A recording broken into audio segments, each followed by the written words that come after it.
اب ہم آتے ہیں اس حدیث کے اوپر جو بہت سارے مسلمان بھائی ہمارے بے چین ہو رہے ہیں کہ بھئی حدیث کا بول کے بعد میں دوسری حدیث لیں.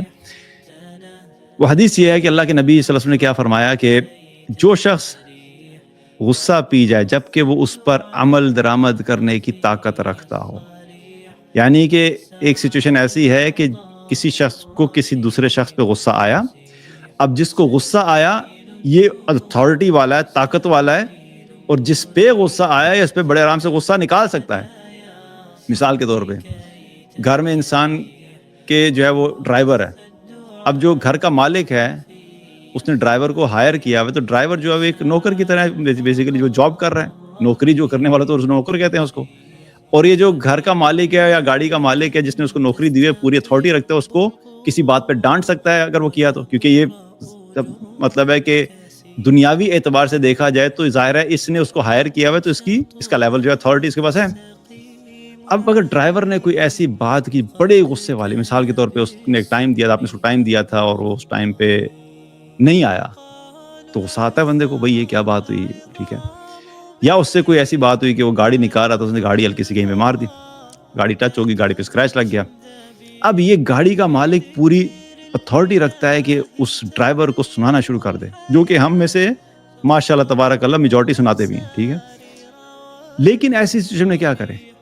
وہ اس حدیث کو یاد رکھے کہ اللہ کے نبی کیا فرما رہے ہیں صلی اللہ علیہ وسلم کہ جو شخص اس چیز پہ قدرت رکھتا ہے کہ اپنے غصے کو دوسرے کے اوپر عمل درآمد کر سکے، اس پہ اتھارٹی بھی رکھتا ہے، کر سکتا ہے، لیکن وہ نہیں کرے، اپنے غصے کو پی جائے، تو ایسے شخص کے لیے کیا انعام ہے؟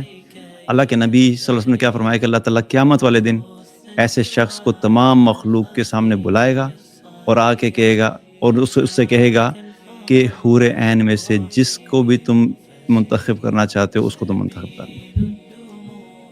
آپ سوچئے کہ غصہ قابو کرنے پہ اتنا بڑا انعام آخرت کا کہ اللہ تعالیٰ اس کو چوائس دے رہے ہیں کہ بھئی یہ نہیں کہ اب اللہ تعالیٰ اپنی مرضی سے حور عین دے رہے ہیں، اللہ اپنی مرضی سے بھی دے دے تو ماشاءاللہ تبارک اللہ الحمدللہ رب العالمین، وہ بھی بہت بڑی اچیومنٹ ہے جی.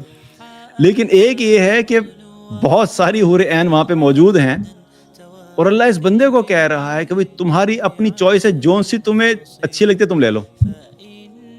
اب یہاں پہ میں ذرا، چونکہ یہ حور عین والا ٹاپک تھوڑا سینسٹیو ہوتا ہے تو میں ذرا کلیریفائی کر لوں. ہمارے یہاں بہت زیادہ اس چیز کے اوپر مسکنسیپشن بنائی جاتی ہے اور بڑا بابیلا مچایا جاتا ہے، او جی مولوی تو لوگوں کو حوروں کے پیچھے لگا رہے ہیں. تو پہلی بات یہ ہے، یا یہ کہتے ہیں او جی دین اس لیے یہ فالو کرتے ہیں کہ ان کو جنت میں حوریں مل جائیں گی. تو بات مطلب کہنے کا یہ ہے، پہلی بات یہ ہے کہ یہ حور نہ تو مولوی نے بنائی اور نہ ہی مولوی لے کر آیا. اللہ کی قسم میں نے آج تک نہیں دیکھی. دنیاوی حوریں تو ظاہری بات ہے، جو بیوی ہوتی ہے وہ دنیا کی حور ہے ہماری، اللہ آخرت میں بھی اس کو ہمارے ساتھ اکٹھا کرے انشاءاللہ. لیکن آخرت کی حور کبھی کسی نے دیکھی؟ نہیں دیکھی. اللہ نے بنائی ہے، قرآن میں تذکرہ کیا ہے، رسول اللہ صلی اللہ علیہ وسلم کی طرف سے ہمارے پاس انفارمیشن آئی ہے، اور ہم تو وہ بات بتا رہے ہیں جو اللہ نے قرآن میں بیان کی اور حدیث میں بیان ہے. باقی یہ کہنا کہ جی مولوی یہ کہہ رہے ہیں تو یہ عجیب سی بات ہے. دوسری بات، یہ ہماری اتنی کمزوری اور کم علمی ہے کہ اللہ سبحانہ تعالیٰ نے دنیا میں انسان کو جب بنایا، مرد کے اندر بھی اور عورت کے اندر بھی کچھ ضروریات رکھی. وہ جو ضروریات ہیں ان کو نیڈز کہا جاتا ہے. اردو میں ڈیفائن کرے تو ذرا انسان لوگ کہتے ہیں جی پتہ نہیں کیا باتیں کر رہے ہیں، انگلش میں کہہ دو ذرا اچھی لگتی ہے بات، اس لیے انگلش میں کہہ دیتا ہوں. وہ نیڈز ہوتی ہیں. ان نیڈز کو جب اللہ تعالیٰ قرآن و سنت میں بیان کرتا ہے کہ دنیا میں کیسے فلفل کرنی ہے اور آخرت میں کیسے فلفل کرنی ہے، تو ہمیں عجیب لگتی ہیں. لیکن وہی نیڈز جب میزلو اپنی ہائرارکی آف نیڈز میں گورا بیان کرتا ہے اپنی کتاب میں، تو ہم اپنے MBA کی کتابوں کے اندر اپنے بچوں کو پڑھا رہے ہوتے ہیں کہ دیکھو یہ ہائرارکی آف نیڈز کا پیرامڈ یہ ہوتا ہے. اس میں میزلو نے یہ بات بتائی ہے کہ جو نیڈز ہوتی ہیں ان میں سب سے بیسک نیڈز ہوتی ہیں جو سب سے نیچے ہیں. ان میں انسان کے لیے کیا ہے؟ فوڈ ہے، شیلٹر ہے، اس کے علاوہ جو ہے وہ پیس ہے، اور اس کے علاوہ سیکشول نیڈز ہیں، اس کو فلفل کرنا ہے. میزلو جب یہ کہتا ہے تو ہم کہتے ہیں دیکھیں یار کتنی پیاری بات کی اس نے، بڑی زبردست بات کی، انسان کی فطرت والی بات کی. اللہ تعالیٰ جب انسان کی فطرت کو جس نے بنایا وہ دنیا میں بھی فلفل کرنے کا راستہ بتایا اور پھر آخرت میں اس کو اعلیٰ درجے میں فلفل کرنے کا طریقہ بتا رہا ہے، اس پہ کیا ہوتا ہے؟ بہت سارے لوگوں کے پیٹ میں درد اٹھنا شروع ہو جاتا ہے. تو پیٹ کے درد کا علاج تو پھر میں وہی کہتا ہوں کہ حاج مولا ہی ہے، اس کا تو حل اور کوئی نہیں.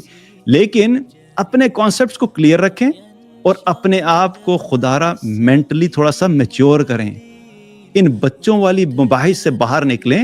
اللہ سبحانہ تعالیٰ نے ایک بہت بڑا جو وہ کینوس دیا ہے جس کے اندر دنیا آخرت کی ساری چیزوں کو کور کیا ہے، اس میں اللہ نے مردوں کے لیے بھی جو ہے وہ دنیا میں فلفل کرنے کی ریکوائرمنٹس اور پوری اپرچونیٹیز رکھی حلال طریقے سے، اور عورتوں کے لیے بھی رکھی حلال طریقے سے۔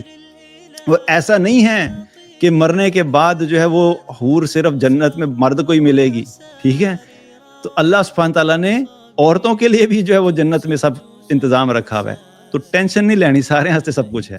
تو اس لیے بلا وجہ اس چیز کو وہ ایشو بنانا کہ دیکھیں جی یہ تو اللہ نے مردوں کے لیے کیا، بھائی مردوں کو جو حور مل رہی ہے، یا یوں کر لیں کہ پھر جن عورتوں کو جنت میں مرد ملیں گے تو وہ کون سے ہوں گے بھائی؟ ان عورتوں کو بھی تو اللہ تعالیٰ جو ہے نا وہ جنت میں دے رہا ہے نا کہ نہیں دے رہا؟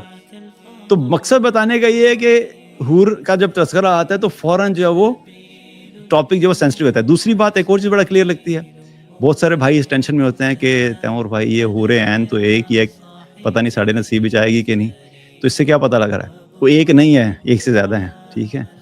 ٹینشن نہیں لینی، بہت ساری ہیں۔ کوشش یہ کرو کہ وہ سارے اعمال پورے کرو جو اللہ کی رضا کے ہیں۔ اور پھر یہاں پہ ایک چیز ایڈ کر دیتا ہوں کہ یہ بات بھی ایک ہوتا ہے کہ جی یہ آپ حور حاصل کرنے کے لیے عمل کر رہے ہیں، تو اپنی نیت یہ نہ رکھیں کہ آپ نے حور حاصل کرنی ہے، اپنی نیت یہ رکھیں کہ میں نے اللہ کو راضی کرنا ہے۔ اللہ راضی ہو گیا تو جنت کی ساری نعمتیں ویسے ہی مل جائیں گی، ٹھیک ہے؟ لیکن اس کے ساتھ ساتھ یہاں میں ایک اور چیز بھی کلیئر کر دوں، اگر کوئی شخص جنت حاصل کرنے کی نیت سے بھی عمل کر رہا ہے تو تب بھی اس میں کوئی مذائقہ نہیں ہے، کیونکہ اللہ نے قرآن میں خود انسان کو یہ کیا کہا کہ بھاگو دوڑو اس جنت کی طرف جس کی وسعت زمین اور آسمان کی وسعت سے کے برابر ہے۔ تو اللہ نے خود کہا جنت کی طرف دوڑو، جنت کی طرف جب وہ جانے والے اعمال کرو۔ تو اس لیے ان چیزوں کو بلا وجہ unnecessarily ہم کمپلیکیٹ کرتے ہیں۔ تو اللہ کی رضا کے لیے عمل کرنا ہے، اللہ راضی ہو گیا تو جنت میں داخلہ ہو جائے گا، جنت میں داخلہ ہوگا تو جنت کی ساری نعمتیں ملیں گی، کوئی فلٹر تو لگنا نہیں کہ بھئی یہ آپ جنت میں آئے ہیں تو آپ جو ہے صرف کھانے کھا سکتے ہیں، پانی پی سکتے ہیں، شراب پی سکتے ہیں جنت کی، اور یہ جنت کی دودھ کی نہر ہے، یہ شہد کی نہر، یہاں جا سکتے ہیں، لیکن حور دی طرف نہیں دیکھنا، ٹھیک ہے؟ ایسا کوئی فلٹر نہیں ہے جنت میں، اللہ نے سب کے لیے جو چیز وہاں پہ حلال رکھی ہے وہ سب کے لیے حلال ہے۔ تو بہرحال یہ ایک بہت بڑی ظاہری بات ہے کہ انعام ہے اللہ کی طرف سے کہ کوئی شخص اس چیز پہ قدرت رکھتا ہو کہ وہ غصہ کسی پہ نکال سکتا ہے لیکن اپنے غصے پہ قابو پا لے، تو اس غصے پہ قابو پانے کے نتیجے میں اللہ تعالیٰ اس شخص کو جو ہے یہ اپرچونٹی دے گا۔